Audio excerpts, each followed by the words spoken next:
You ever notice how certain people just blend into the background? Not because they're shy, but because they've mastered the art of being functionally invisible. Generation X, born between the mid-60s and early 80s. They're sitting right there in the meeting, solving the problem nobody else can figure out. Your manager who never takes credit. That colleague who fixes the server at midnight without announcing it. The generation that quietly runs half the infrastructure, while others fight for attention. And psychologists are only now realizing their silence isn't weakness. It's strategy. Every other generation gets dissected endlessly. Boomers and retirement. Millennials and avocado toast. Gen Z and mental health openness. But Gen X, they're like that middle child who just fixed the wheel themselves and moved on. And that pattern started way earlier than most people realize. It's 1982, you're 9 years old, school ends at 3 p.m. and you walk home alone. You unlock the door with the key around your neck. The house is empty. Parents won't be home until 7. No cell phones, no cameras, no neighbors watching. Just you, a box of cereal, and whatever you could figure out. This happened to millions of kids every single day. This early independence created what's called an internal locus of control. Gen X learned young that if something needs doing, you do it yourself. Their brains wired around self-sufficiency. They weren't raised to ask for help.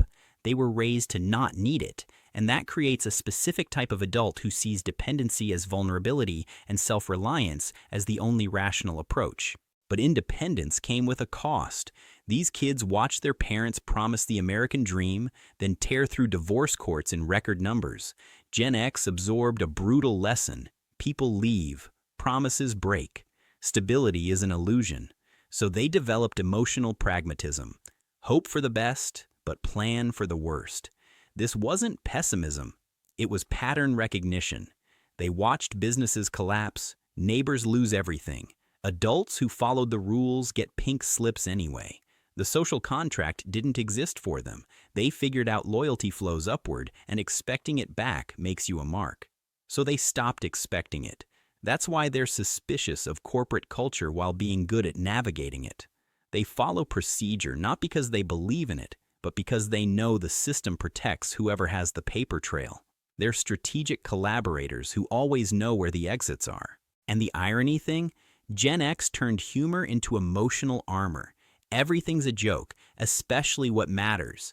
They grew up with Cold War threats, duck and cover drills, adults treating apocalypse as background noise. When adults act like everything might end, you learn to laugh because the alternative is paralysis. Despite all this, Gen X developed a distinctive work ethic. They came up doing paper routes at dawn, bagging groceries, working registers where you calculated change manually. These weren't resume builders. These were survival training. They watched their parents get destroyed by corporate restructuring, so they never believed in company loyalty. But they're fiercely loyal to their own competence. They can't control layoffs, but they can control being the most valuable person in the room. That's why they just get things done without drama. They're not looking for recognition. They're not documenting for social media. They're fixing problems because unfixed problems create bigger problems. Competence is the only insurance policy that actually works. Here's the contradiction. They're simultaneously independent and quietly collaborative. They'll never ask for help. That's weakness. But if you need it, they show up without fanfare. This comes from forming tight friend networks when parents were absent. They learned people are unreliable officially, but reliable unofficially. Trust the person, not the institution. Their relationship with authority is complicated.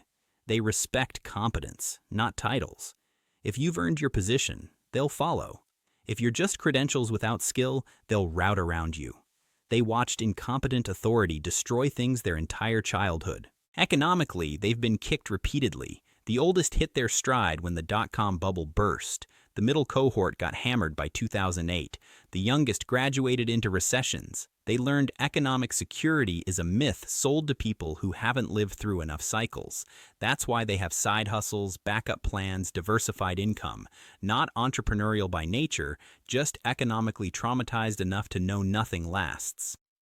Gen X struggles with hyper-self-reliance bordering on isolation.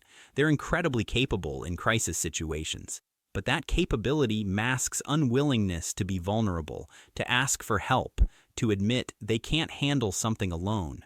Research shows they report lower levels of seeking social support during stress, not because they lack people to ask, but because asking feels like failure. They process information differently. Pre-internet, research meant physical libraries, card catalogs, hours hunting for a single fact. Information had weight because it required effort to obtain. Where information costs energy to acquire, it gets stored more permanently. They're more likely to remember what they learn because learning itself was harder. Now they watch their kids grow up in a completely different world. Constant supervision, helicopter parenting, social media documenting everything. They gave their children the attention they never had. But sometimes they worry they've created something too soft, too dependent, too visible. Because in the Gen X worldview, visibility equals vulnerability. Being seen means being targeted. They learned young that invisibility is safety. The truth is, Generation X might be the last generation that truly understands what it means to exist without constant documentation, to solve problems without Googling solutions, to be bored and figure out what comes next without algorithmic suggestions. They're not better, just different. Shaped by a specific moment in history when the old social contract died, but the new one hadn't been written yet. They're the generation in between. And people in between don't get spotlights. They just hold things together, expect nothing, and keep moving. And maybe that's the most Generation X thing possible. Not caring if anyone notices, not needing the validation, just doing the work because someone has to, and waiting around for recognition is a waste of time they figured out was finite a long time ago.